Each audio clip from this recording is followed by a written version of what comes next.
عزو السلام تانا تقبلوا نايزا زينات تقرنيا 24 يوتيوب channel تغتاتلتي كمي تتصنحوا نلوم على زحارنا يوم زيناتات بخمس الساعة كغربو يوم حابيركم ناتصنحوا ኣብ ትግራይ ዳግማይ ዝተወልዐ ግጭት ንቀርና ኣፍሪካ ናብ ዘየድሊ ጎንጽ ዘእቱ ብምዃኑ ብህጹጽ ደው ብምባል ውዕሊ ፕሪቶሪያ ሙሉእ ዝትግበረሉ ኩነታት ብህጹጽ ንኽፍጠር ኮሚቴ ጉዳያት ወጻኢ ቤት ምክሪ ኣሜሪካ ጸዊዑ ኣሎ። ኣብ ትግራይ ተጻዋታት ዳግም ምጅማሩ ብዝምልከት ዝወጸ መግለጺ ብዝብል ኮሚቴ ጉዳያት ወጻኢ ባይቶ ኣሜሪካ ትማል ኣማስዩ ኣብ ዘውጽኦ መግለጺ ኣብ ቀረባዋን ኣብ ትግራይ ዝካየድ ዘሎ ውግእ ንኢትዮጵያ ህይወት ሚልዮናት ኣብ ሓደጋ ዘእቱ ዳግም ናብ ኩናት ሕድሕድ ዝመልስ እዩ ክብል ገሊጹ። ካብዚ ብተወሳኺ እቲ ኩነት ነዚ ሕዚ ዘሎ ዘስካሕካሕ ሰብኣዊ ቅልውላው ዘጋድድ እዩ ዝበለ ኮሚቴ ጉዳያት ወጻኢ ባይቶ ኣሜሪካ ብሓፈሻ ድማ ዞባዊ ዘይምርግጋእ ዘስዕብ ሓደጋ ኣለዎ ክብል እዩ ገሊጹ። ካብ ጎነፅ ተጠቃሚ ክኸውን ዝኽእል ወገን የለን ዝበለ መግለፂ ኮሚቴ ጉዳያት ወጻኢ ባይቶ ኣሜሪካ ኩሎም ወገናት ብህጹጽ ኩሉ ተጻዋታት ደው ከብሉን ሰብኣዊ ደገፍ ዝህቡ ትካላት ብዘይ ዕንቅፋት ናብ ዝተጸገሙ ወገናት ሰብኣዊ ሓገዝ ከብጽሑን ጸዊዑ። ኣብ ወርሒ ሰነ ኣብ ኢትዮጵያ ተኣማንነት ዘለዎ መረጻ ክካየድ እንተተደልዩን ክቕጽል እንተኾይኑን ኣብ 2022 ኣብ ፕሪቶሪያ ዝተኸተመ ስምምዕ ምቁራጽ ተጻዋታት ሙሉእ ብምሉእ ምትግባር ኣገዳሲ እዩ ክብል ኮሚቴ ጉዳያት ወጻኢ ባይቶ ኣሜሪካ ተሓሳሲቡ። ውዕሊ ፕሪቶሪያ ሕገ መንግስታዊ ግዛኣታት ትግራይ ክኽበር ተመዛበልቲ ናብ መረበቶም ክምለሱ ወረርቲ ሓይልታት ካብ ግዛኣት ትግራይ ክወጹን ዳግሚ ሕውየት ትግራይ ክሳለጥን ይጽውዕ ዝበለ እቲ መግለጺ ሰብኣዊ ሓገዝ እውን ብዘይ ገለ ዕንቅፋታት ንኽቐርብ እዩ ዝድንግግ። ኢትዮጵያ ዘጋጥማ ዘሎ ፖለቲካዊ ብድሆታት ኣብ ዓውደ ውግእ ክፍታሕ ኣይከኣለን ዝበለ እቲ ኮሚቴ ዲፕሎማስን ነፃን ፍትሓውን መረፃ ጥራይ እዩ ተግባራዊ መሳርሕታት ክብል ድማ ኣብ መግለጹ ኣመላኺቱ። እዚ ከምዚ ኢሉ እንከሎ ሓይልታት ምክልኻል ኢትዮጵያን ሓይልታት ፌደራልን ካብ ከተማታት ኣላማጣን ኮረምን ከም ዝወፁ ኣብ ዝግለጸሉ ዘለዋን ንድሕንነቶም ክብሉ ካብቲ ከባቢ ከም ዝሃደሙ ገለ ነበርቲ እቲ ከባቢ ገሊጾም ኣለዉ። ግጭት ከይለዓል ብምፍራሕን ዕጡቓት ዝወስድዎ ስጉምትታት ስጋት ፈጢሩና ብምባልን ናብ ጎረባብቲ ከባቢታት ከም ዝሃደሙ ዝገለጹ ኮይኖም ናይቲ ከባቢ በዓል ስልጣን ዝነበረ ኣብ ትሕቲ ግዜያዊ ምምሕዳር ትግራይ በዓል ስልጣን ዝኾነን ነባር ኣላማጣን ኣቶ ዝናቡ ደስታ እውን ኣብታ ከተማ ወጥር ከም ዝነበረን ነበርቲ ይሃድሙ ከም ዘለውን ይገሊጹ።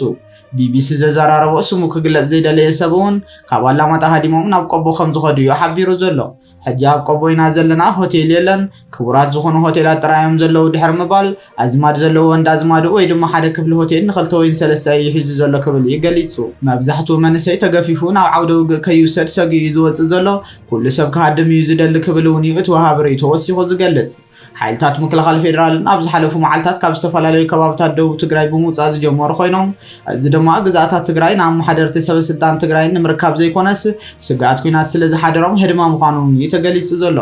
ካብዞም ዕጡቓት ፌደራል ብተወሳኺ እቲ ነባሪ እውን ዳግማይ ዕፅዋን ክባን ብምስጋእ ዓዱ ራሕሪሑ ንኽወፅእ ዝተገደደ ኮይኑ እግሮም ናብ ዝመርሖም ናብ ኣምሓራ ክልል ይሃድሙ ምህላዎም እዩ ዝንገር ዘሎ። ብፀጥታዊ ምኽንያት ስሙ ክግለጽ ዘይደለየ በዓል ስልጣን ናይቲ ከባቢ ነበር ድማ ሓይልታት ፌደራል ካብቲ ከተማ ከም ዝወፁ ንቢቢሲ ብምግላጽ ወሲኹ እውን ኣካታዕ ቦታ እዩ መንግስቲ ፌደራል እዩ ዝቆፃፀሮ ነይሩ ብምባል ብክልቲኡ ወገን ዝነበረ ማሕበር መንግስቲ እውን ፈሪሱ እዩ ብኮማንድ ፖስት እዩ ዝመሓደር ነይሩ ክብል እውን እዩ ገሊጹ። እቲ በዓል ስልጣን ነበር ወሲኹ ሕጂ ግን ሰራዊት ካብ ዝወፅእ ጀሚሩ ሰባት ሙሉእ ለይቲ በቶም ዕጡቓት ክእሰሩን ክጭወይን እዮም ሓዲሮም ሬሳ እውን ኣሎ ዝበለ ኮይኑ መብዛሕትኦም ነበርቲ እውን ኣብ ቆቦን ወልድያን ሃዲሞም እዮም ክብል እዩ ገሊጹ። ነበርቲ ንቢቢሲ ኣብ ዝሃብዎ ሓበሬታ ድማ ኣብቲ ከባቢ ተኽሲ ከም ዘይነበረ ግን ከዓ ሓይልታት ትግራይ ዝተፈላለዩ ኣርምታት ይጽጉዑ ስለ ዝነበሩ ሓይልታት ፌደራል ሓይሎም ንምእካብ ኢሎም ካብቲ ከባቢ ወፂኦም ክኾኑ ከም ዝኽእሉ እዮም ዝገልጹ። እቲ በዓል ስልጣን ናይቲ ከባቢ ነበር እቲ ኣብቲ ከባቢ ዘሎ ኩነታት ናብ ግጭት ዘምርሕ ዘሎ ይመስለኒ ብምባል ሕጂ እቲ ሰራዊት ኣብ ቆቦን ጮቢን ከም ዝዓስከረ እውን እዩ ገሊጹ ዘሎ።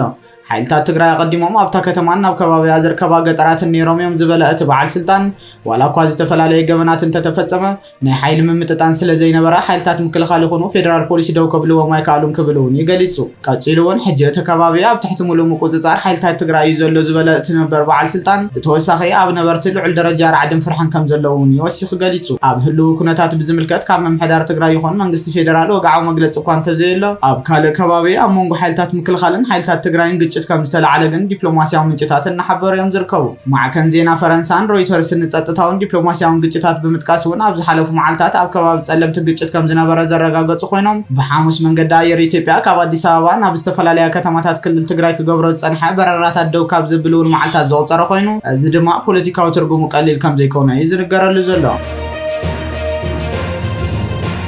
ዝከም ዲሉን ከሎ ምዕራብ ትግራይ ጭንቅን ፍርሕን ዝወለዶ ስጉምትታት ይቕፅል ከም ዘሎ ተገሊጹ ኣሎ መናሃርያታት ተጨናኒቐን ከም ዘለዋን ዋጋ መጓዓዝያውን ልዕሊ ዕፅፊ ከም ዝወሰኸ እናተገለጸ ኮይኑ ካብ ዝተፈላለዩ ክልላት ዝመጹ ሰፈርቲ ናብ ጎንደር ይወጹ ከም ዘለውን ዝተገለጸ ኮይኑ ብመንግስቲ ኢትዮጵያን ክልል ኣምሓራን ኣመሓዳሪ ዞባ ተገይሩ ዝተሾመ እሸቱ ደመለው ናብ ክልል ኣምሓራ ደው ኢሉ ንኽበብ ኣለና እንታይ ትሕግዙና ኢሉ ንክልል ፕሬዚደንት ከም ዝሓተተ እውን እዩ እናተገለጸ ዝርከብ መንግስቲ ክልል ኣምሓራ ድማ ዞባታት ዓርሰን ክኢለን ይስራሕ ኢልና መምርሒ ሂብና ኢና ዝብል ምላሽ ከም ዝሃቦ ዝተገለጸ ኮይኑ በቲ ንገብሮ ዘለና ውግእ ሓይልና ተበቲኑ እዩ ስለዚ ዞባታት ዓርሰን ይኽኣላ ዝብል መምርሒ ከም ዝተዋሃቦም እዩ እቲ ዝረኸብናዮ ሓበሬታ ዘመላኽት ብምቕጻል እውን በብወረዱ ዝተፈላለዩ ክፋል ማሕበረሰብ ኣኪቦም ብየማነ ፀጋም ተኸቢብና ኣለና ብቅድሚትና እውን መንግስቲ ኤርትራ ኣሎ ዝብል ጭንቀት ዝሓዘለ ርእይቶ ካብ ኣባላት ኣስመላሽ ኮሚቴ ከም ዝቐረበ እዩ እናተገለጸ ዝርከብ ብተመሳሳሊ ዜና ሰራዊት ኤርትራ ካብ ዝሓለፉ መዓልታት ጀሚሩ ክሳብ ሕጂ ናብ ታሕተዋይ ኣድያቦ ጣብያ ዓዲ ፀፀር ብበዝሒ ይኸትት ከም ዘሎ እውን እናተገለጸ ዝርከብ ታንክታት እውን ከይተረፈ ዝኽትት ከም ዘሎ ዝተገለጸ ኮይኑ እግረኛ ሰራዊቱ ድማ ወሰን ተከዘ ሒዙ ክሳብ ዓዲ ኣሰር ይንቀሳቐስ ከም ዘሎ እውን ተገሊጹ ዘሎ ተወሳኺ እውን ኣዛዚ ሓይሊ ኣየር ኤርትራ ዝኾነ ብርጋዴር ጀነራል ተኽላይ ሃብተስላሴ ኣብ ዝሓለፉ መዓልታት ኢትዮጵያ ኣብ ዝኾነ ሰዓት መጥቃዕቲ ክትፍጽም ስለትኽእል ሓይሊ ኣየር ኤርትራ ኣብ ተጠንቀቕ ክጸንሕ ኣዚዙ ከም ዘሎ ምግላጹ ዝርሳዕ ኣይኮነን